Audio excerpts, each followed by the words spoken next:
Hello everyone, welcome back to another video. आज इस video में हम बात करेंगे भारत के मुख्य न्यायाधीश के बारे में। और आज 24 तारीख है, जैसा कि आपने न्यूज़ वगैरह में ऑलरेडी देख लिया होगा कि भारत के 53वें मुख्य न्यायाधीश नियुक्त हो चुके हैं। उनका नाम है न्यायमूर्ति सूर्यकांत। सीजेआई के पद के लिए योग्यता क्या रहती है, वेतन कितना मिलता है और इनकी नियुक्ति किस प्रकार से होती है, यही सब हम इस वीडियो में डिस्कस करने वाले हैं।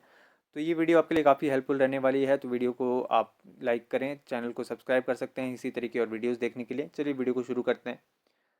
अभी हाँ, आपने हाल फिलहाल में अगर न्यूज़ वगैरह देखी होगी तो भारत के नए सीजीआई नियुक्त हो गए हैं, जिनका नाम है न्यायमूर्ति सूर्यकांत। ये भारत के 53वें सीजीआई है, यानी कि मुख्य न्यायाधीश है। इन्होंने आज यानी कि 24 नवंबर 2025 को सीजीआई के पद पर शपथ ली। कार्यकाल की बात करें तो इनका कार्यकाल 24 नवंबर 2025 से शुरू हो गया है और 9 फरवरी 2027 तक रहेगा।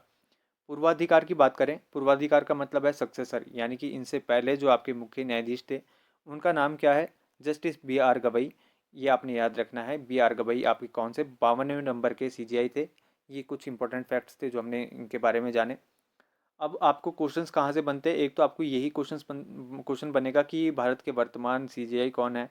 दूसरा, आपको पूछा जा सकता है कि इससे पहले कौन थे, तो इससे पहले आपके 52वें मुख्य न्यायाधीश थे बी आर गवई। इनका पूरा नाम क्या है? भूषण रामकृष्ण गवई। ये आपने याद रखना है।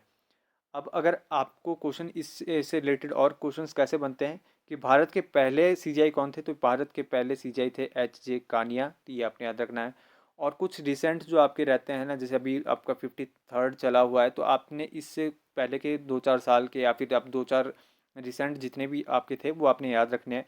जैसे 50वें आपके कौन थे? न्यायमूर्ति धनंजय वाई चंद्रचूड़, या फिर इनको डी वाई चंद्रचूड़ भी आपको लिखा आ सकता है। 51वें के नंबर के आपके थे न्यायमूर्ति संजीव खन्ना। 52वें नंबर हमने अभी ऑलरेडी डिस्कस किया, बी आर गवई। और 53वें आज आपके बन चुके हैं, उनका नाम क्या है? न्यायमूर्ति सूर्यकांत। ये आपने याद रखना है, काफ़ी इंपॉर्टेंट है। अब अगर हम योग्यताओं की बात करें, अगर आप सीजीआई बनना चाहते हैं तो उसके लिए क्या योग्यता है वो हम डिस्कस कर लेते हैं।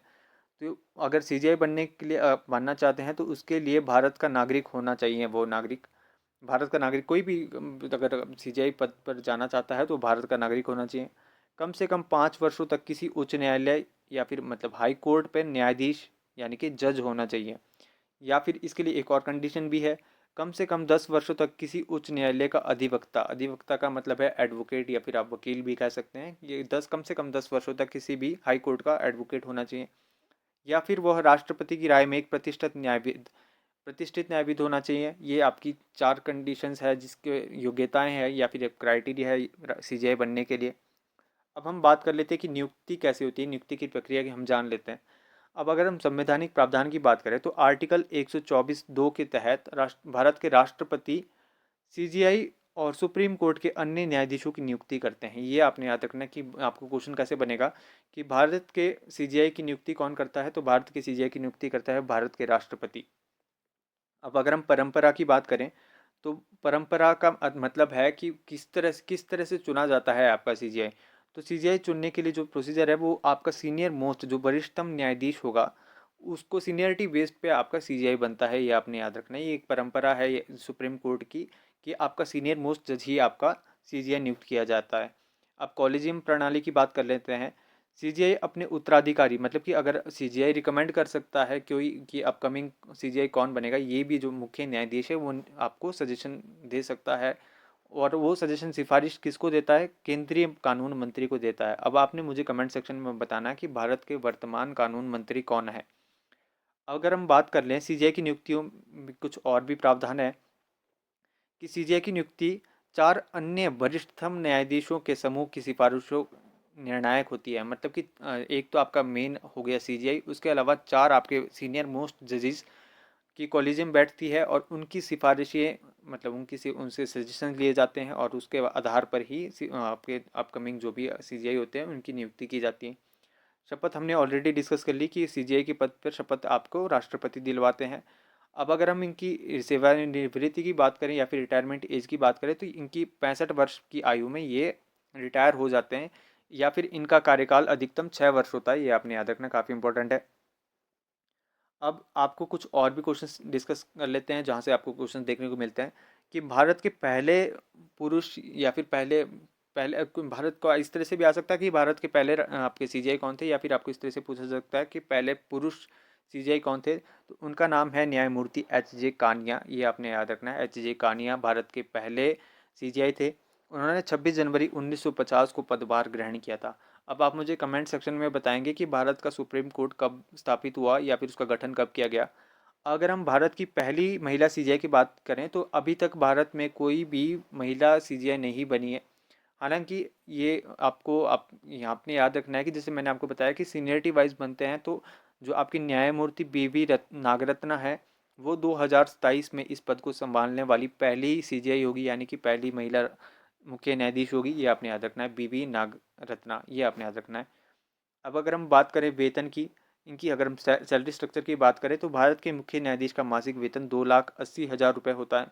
वेतन की स्रोत की बात करें कि वेतन इनका आता कहाँ से, तो भारत की संचित निधि यानी कि कंसोलिडेटेड फंड ऑफ इंडिया इन्हें इनका वेतन देता है, वहाँ से इनका वेतन मिलता है।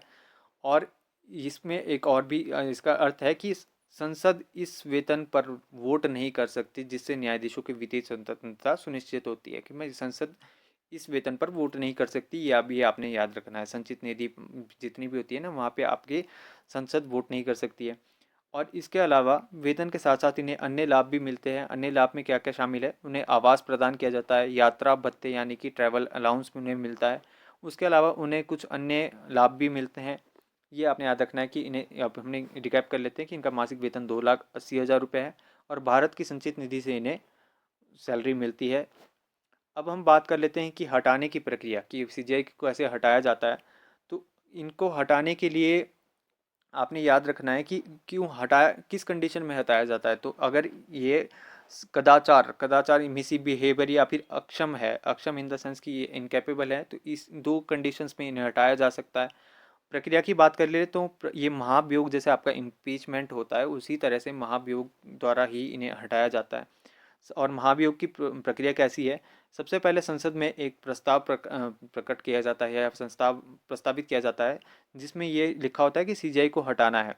अब ये जो प्रस्ताव है संसद के किसी भी सदन में लाया जा सकता है, मतलब कि लोकसभा में भी या फिर राज्यसभा। लोकसभा आपका निचला सदन है, राज्यसभा आपका उपली सदन है।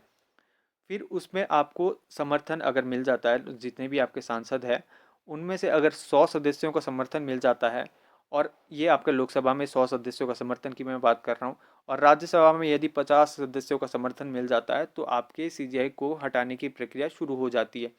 उसके बाद एक जांच समिति बैठती है। जांच समिति अगर आपका प्रस्ताव स्वीकार हो गया है तो उसकी जांच करती है कि कैसे उसमें क्या कंडीशंस थी, या फिर वो क्यों जो भी आपका प्रोसीजर होता है वो उसकी जांच करेगी। उसमें 3 सदस्यीय समिति का गठन किया जाता है, जिसमें सुप्रीम कोर्ट का जज, एक हाई कोर्ट का चीफ जस्टिस और एक प्रतिष्ठित न्यायविद शामिल होता है। ये आपने याद रखना है कि अगर किसी भी सीजीआई को हटाना है तो 3 सदस्य समिति का गठन किया जाता है। और ये गठन आपके लोकसभा से जब प्रस्ताव पारित हो जाता है और उसमें कम से कम 100 सदस्यों का समर्थन लोकसभा में और राज्यसभा में 50 सदस्यों का अगर समर्थन मिल जाता है, तभी इस समिति का गठन किया जाता है।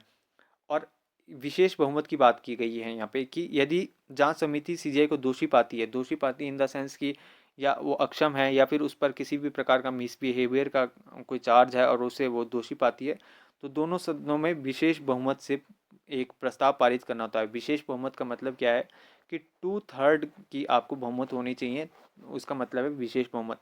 अगर वो पारित हो जाती है तो उसके बाद जो ये प्रस्ताव है ये राष्ट्रपति को चला जाता है, और राष्ट्रपति के आदेश पर उन्हें हटाने का आदेश जारी करता है कौन, राष्ट्रपति। आज तक भारत के इतिहास में किसी भी मुख्य न्यायाधीश को इस प्रक्रिया द्वारा नहीं हटाया गया है, ये भी आपने याद रखना है। अब ये कुछ हमने वीडियो डिस्कस इसमें हमने डिस्कस किया है सीजीआई के बारे में। अगर आपको वीडियो पसंद आई तो चैनल को सब्सक्राइब करना ना भूलें। नेक्स्ट वीडियो आपको किस टॉपिक पे चाहिए वो आप कमेंट सेक्शन में बता सकते हैं। साथ ही साथ आप हमारे व्हाट्सएप चैनल और टेलीग्राम चैनल को ज्वाइन कर सकते हैं इसी तरह की और वीडियोज़ देखने के लिए। धन्यवाद, मिलते हैं नेक्स्ट वीडियो में।